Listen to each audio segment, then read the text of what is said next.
Hello, bonjour tout le monde. Alors, on est parti aujourd'hui pour une série de vidéos sur le teint.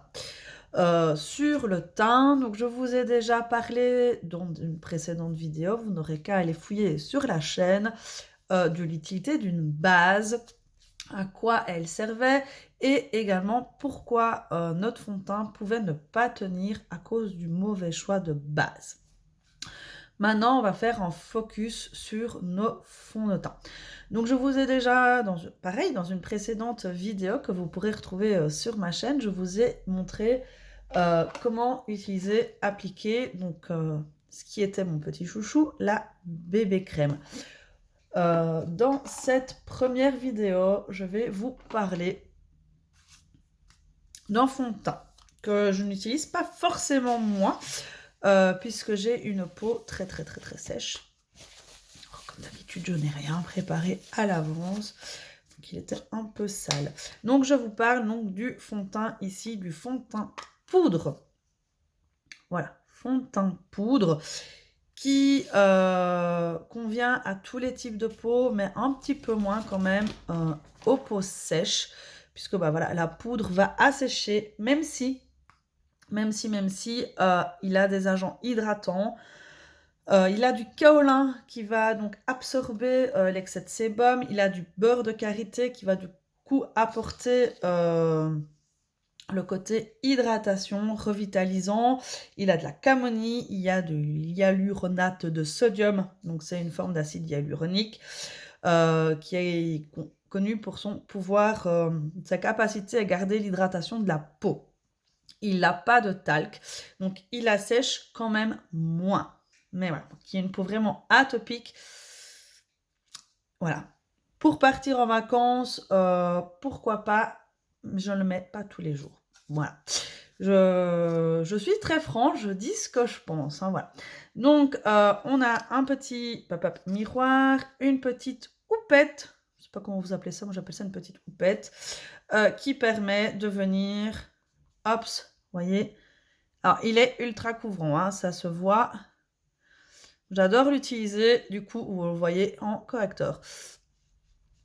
J'adore l'utiliser en correcteur. Vous voyez la différence. Sinon, pour aller plus vite, tout simplement, je prends mon pinceau kabuki. Je viens, vous voyez, tapoter, et du coup, je viens comme ceci. Et ça permet d'avoir un rendu un petit peu plus léger. Moi, j'aime bien utiliser un fond de teint qui me donne un rendu très naturel. Et si j'utilise la petite houppette, je ne suis pas habituée, parce que je vous le dis, mon chouchou à la base, c'est la bébé crème. Donc la bébé crème, elle a vraiment une couvrance très légère. Et donc, une couvrance comme ceci avec la houppette, j'ai moins l'habitude sur moi. Ce qui fait que je suis voilà, un peu moins fan sur moi. Maintenant, tout dépend des personnes. Donc, je préfère de loin le rendu comme ceci au pinceau kabuki, où je vais en mettre partout. Et puis, comme je vous le disais, je reprends ma houppette. Et là, par contre, je viens l'utiliser pour camoufler les cernes en correcteur, puisqu'il est ultra couvrant. Il permet aussi voilà, de faire des petites retouches dans la journée, si on a besoin de se refaire une petite retouche avant d'aller au restaurant ou quelque chose comme ça. Très pratique à emporter dans son sac à main, en tout cas. Voilà, du coup, comment appliquer au pinceau, à la houppette. On peut l'appliquer aussi pour encore un résultat beaucoup plus léger encore qu'avec le pinceau kabuki. On peut l'utiliser avec le pinceau poudre. Alors là, on aura vraiment un fini ultra léger.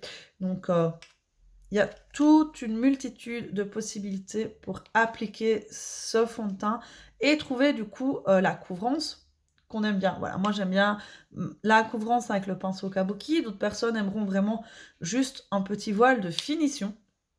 D'autres aimeront vraiment l'appliquer totalement à la houppette. Chacun ses goûts. Et ce fond de teint, du coup, est fait pour toutes ces personnes on sait moduler facilement son rendu. Voilà pour ce premier fond de teint.